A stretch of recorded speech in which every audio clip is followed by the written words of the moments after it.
Hi, I'm Duncan Ogilvie, lead strength and conditioning coach for Basketball England. Today I'm going to talk about recovery strategies. The idea of this video is to educate you a little bit on recovery strategies, what you can do post-practice, post-games, in the evenings, before you go to bed, those type of things to help with aid your recovery so you can feel fresh the next day in training, between trainings, and give your best every time you step on the floor. Firstly, I'd like to explain a few things. So, the two best recovery strategies, bar none, are sleep and nutrition, good nutrition. So sleep, you need to ensure that you're getting adequate amounts of sleep.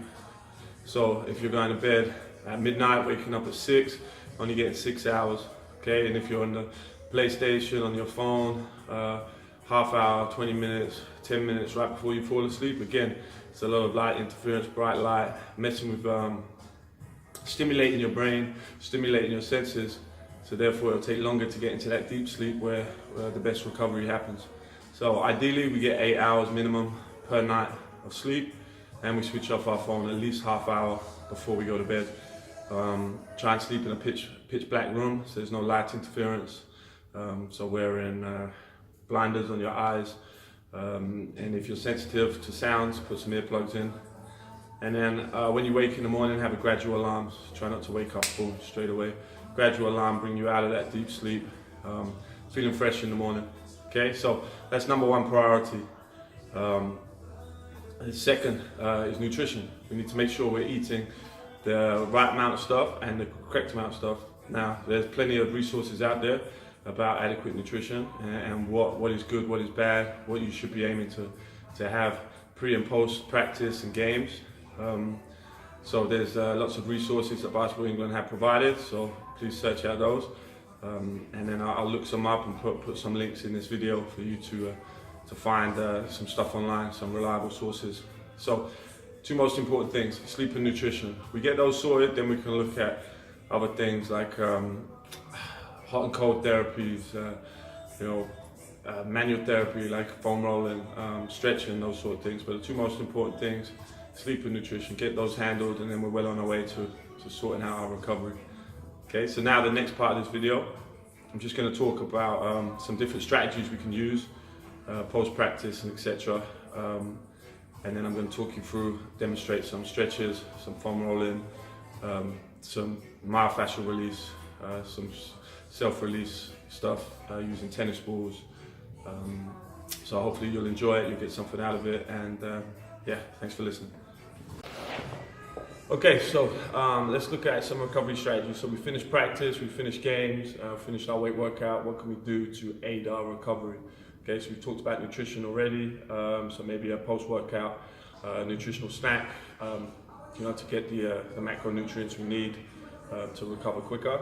But now we're going to look at some stuff we can do by ourselves. Most popular is probably foam rolling. Okay, now there's some various different bits of research out there. There's probably not enough research on foam rolling at the moment. So there's some conflicting stuff, but essentially the majority of people that use it like it, whether it's a placebo effect or not. Regardless, it makes them feel better. It does improve blood flow to the muscles and can aid in recovery. Okay, post-practice. So how I like to explain foam rolling. Okay, what I'm going to do is just explain the methods behind foam rolling and just show you a bunch of different foam rolling drills you can do. Okay, so let's just say this is the muscle. This is a very basic explanation. Okay, so when we work out, we damage our muscle, and then we need to recover from that. So essentially, we're creating micro tears in our muscle, creating muscle damage. Okay, that's going to cause knots. All right. So if we don't get rid of these knots, okay, we're going to the ability for our muscle to transfer force is restricted, and also we're going to get little tightnesses within our muscles. So if I pull this knot tighter and tighter, I'm going to get more tension on each side of the knot, which can result in injuries or muscle tears. Okay, so essentially with the foam rolling, we're going to find those knots or those trigger points, whatever they may be, and then roll them out in essence, so then we can have a nice longitudinal muscle that can transfer force quite easily with no knots. All right, so that's the basic premise behind it. All right, so foam rollers, they're everywhere now. You can get picked up. It's a pretty basic one, probably 10-15 pounds. okay, and I'm just going to now break down a few little foam rolling exercises we can use, okay, starting from basically our calves, working our way up the body. All right. When we're doing foam rolling, we want to maybe do 30 seconds on each body part, each muscle part, working the full range of the muscle. So if we're working on a calf, we want to go from the top, just by the knee, down to towards the ankle. Okay, so work that whole range, move around a little bit, and find those trigger points and iron them out. Okay, firstly we look at the calves. Okay, place the foam roller right in the middle of the calves. Put your hands right by your hips. Okay, we can do both legs at the same time. We lift ourselves up lightly and casually roll through the length of the calf.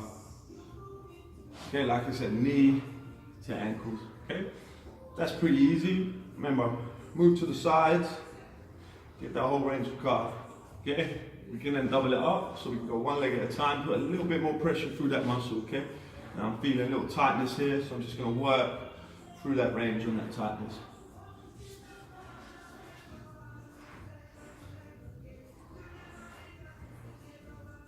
Okay, once we've done about 30 seconds, we're going to go up to the hamstrings. Right. Same concept. Start in the middle of the hamstring. Okay, and work the whole length of it. Okay, we've got 3 hamstrings. Okay, we want to try and hit all of them. Working through, again, putting more pressure on, so we can just lean on one leg and work through our whole range. And then we can move up. Remember, do both legs. Sit on this now, okay? Sit on the foam roller, cross over our legs, so we're opening up our glutes, alright? And from here, just roll through that glute, okay? And usually these are the sore points, so we find a little sore point there and working back and forth. Okay, so remember, cross over the leg, open up the glutes, lean on that side, so crossing over, opening up the glute muscles, leaning on the side. Okay. Alright, then we can go on to our IT band. Alright, so down here, okay, this is often very sore. Again, lots of research that might say it's a waste of time rolling, but some people find a very dense tendon on the IT band, okay, but we've got muscles that are around there so we can roll through. And again, switch up, find those sore points. And once we've done that, we can go in to our quads. And hopefully you can see that. I'm in a plank position. And I'm rolling through on my quads. Again, spending 30 seconds in each muscle part, making sure I do both legs. I'm rushing through this on this video, but you get the idea. Okay, so that's the lower body. Now we can look at working through our adductors. Alright, so we're going to angle the foam roller,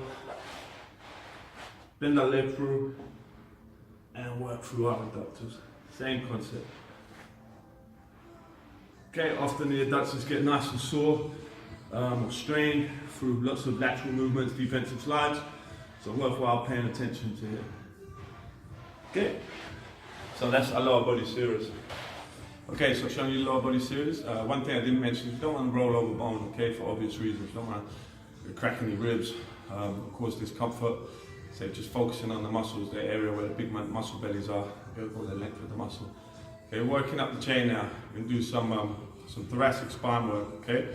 So, very, very simple tool. We can get 2 tennis balls and take them together, okay? This is really good to roll up the spinal erector muscles, okay? And essentially, nice and easy. We can do it laying on the floor, or we can do it standing up against the wall. Position at either side of our spine, and again, we just roll along our spinal erector muscles, okay? If you don't have tennis balls, we can still use this foam roller. Here, place mid-back, thoracic spine, cross over our arms to open up our spine a little bit and roll through. Okay. Now we can look at working through our lats. So lie on the side here and using our legs to prop up, and we can work through our lats as well. Okay, be careful with this. We don't want to roll down too far, put pressure on our ribs. Definitely don't want to crack a rib, it's very painful, and keep us out for a little bit. Alright, so work through the range of the muscles, so pretty much armpit, so right down below, just kind of below your chest. Alright, now, we've got thoracic spine, lats, all through our lower bodies. Okay, we can use another tennis ball, okay, to really pinpoint some areas around our shoulders. So it's simple. Just position it under our shoulder, and we can roll through our rhomboids, our traps, and all sorts. Okay, and just work in there. This is too soft, we can get ourselves a little crossball. Okay, essentially if we're working through the muscles, going rolling up and down, working through the muscle, we're gonna be all right in the right place. Okay. So now we can go on to some flexibility work. All right. So I've shown you some self-myofascial release, foam rolling stuff, trigger point work with these simple tools. Okay. Now we'll go on to flexibility. Okay, on the previous video we talked about mobility, lots of really good mobility stretches to help improve our range of motion through our joints.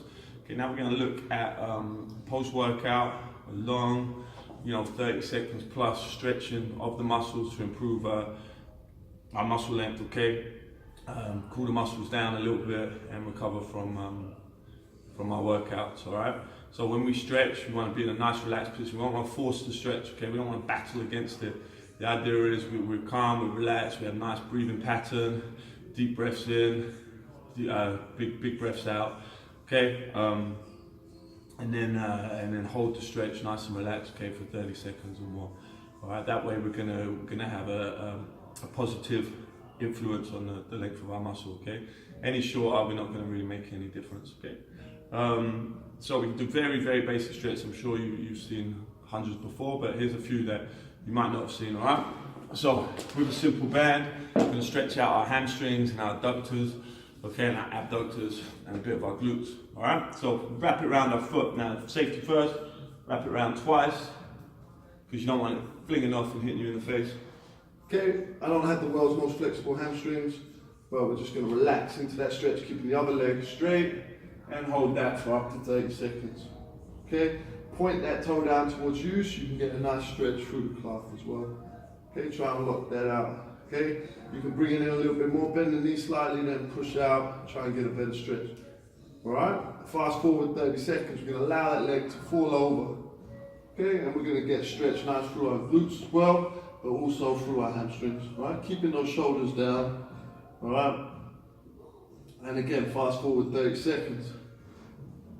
Push that foam all out of the way. We're going to go out the other side. Alright, and work through our adductors. Alright. So sometimes we can get a little tightness through the opposite hip, right, a little cramping, not to worry about that, just shake it off and then come back down again. Keep your shoulders down and relax on there. And then the final one in this position, we can bring our heel in, push our knee out and get a stretch through the glute. If that's not good enough, we can lift up here and push out, and then we're starting to get something. Okay? So hold all those 30 seconds each. And do both sides. Alright, so we're working through adductors, abductors, glutes, hamstrings. Alright, now we're going to look at some quad stretch. Alright, again, using the same band. Alright, we're going to get into a half kneeling position. Alright, the band is nice and wrapped around my foot. Okay, half kneeling position. I'm just going to lift that band up over my shoulder, push my hips forward, keep my chest up, work on my balance, and then stretch through that quad. Okay, and then try and relax. Again, breathe in.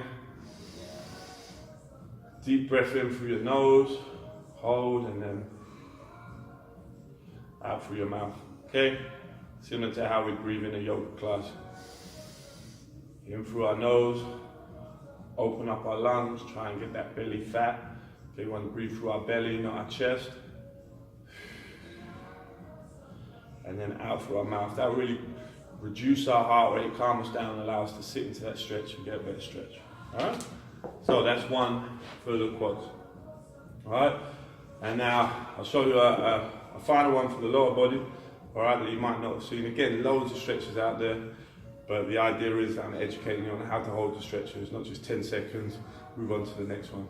Okay, we're going to work through our calves. So our calves get tight, we do lots of running, lots of deceleration, acceleration, so we can get very tight calves through the Achilles as well. Alright, so We've shown this in the mobility sequence video as well. We're going to be on all fours. We lift up, push back, try and get our heels flat as we can. Okay, now ideally we want our lower back to be, our back to be a bit straighter. Okay, and we can go onto one leg, get a bit more of a stretch, back onto the other. And really work through that calf. Okay, so we've got two muscles in the calf. All right. So if we do one with a straight leg and one slightly bent, and push through, we're going to work both the soleus and the gastrocnemius. Alright? Alright, now we're going to look at some upper body stretches that you might not know. So now we're going to go on to some upper body stretches, alright? Nice and easy stretches. Again, same rationale. We'll start with a cat camel or scared cat, whatever it is. Okay, we're going to sink down in our thoracic spine, okay, and then round up, okay, and then sink back down. Taking about 5 seconds each movement. We can go through this range nice and casual, just getting an understanding of moving through each of our vertebrae. Alright? Now we can stretch out our lats. Alright? So if we've got our foam roller, we can put our foam roller out front, put a hand on top, and sink down into it. Then we're going to get a nice, good stretch for our lat. And again, same protocol, 30 seconds. In through the nose, out through the mouth. And do both sides. Now we can change the angle of this. Go out to the side. Okay. And work through that. Alright, so that's some work there. Then we can look at doing some stuff through our shoulders. Okay, ideally we do the standing up, but we can do it sitting down for now, right? Stretching up as far as we can, trying to get that range of motion. Nice and stretch. By interlocking our hands like this, we're going to get a stretch for our forearms as well. Our fingers. Then come through, around the shoulders, push out. And we can retract the shoulders and still push out. Alright, coming across our body, nice and simple ones as well. Right, getting a good idea of how to stretch for our upper body. Okay, so there's lots of information there about recovery strategies we can use post-practice, post-games. Okay, so just to reiterate what I said at the beginning, best recovery strategies, adequate sleep, 8 hours minimum, turn off the phone before we go to bed, no light distractions, no stimulus from bright lights and whatnot, and then get adequate amount of macronutrients through good nutrition.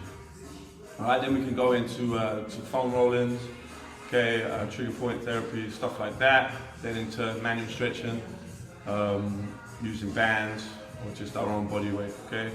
I'm sure since you started basketball you've been doing stretching, but it's just understanding how long we should hold the stretch, how we should breathe, and we should relax into the stretch, not fight it. Okay, and if we can do this minimum every time we finish practice for 10-15 minutes, stretching out each body part, okay, we're going to not only improve our flexibility, but we're going to aid recovery so we can practice more, which in essence will help us perform better. And the more practices we can do, the more games we can play, the better we're going to get. Okay, as always, thanks for listening. I hope you found this valuable. I'm more than happy to receive any feedback and comments, so fire them into me on the email down there. You can follow me on social media, send me a DM or tweet. It's at DoTraining, both on Twitter and Instagram. Okay, so give me a shout, let me know what you think, and yeah, keep working hard.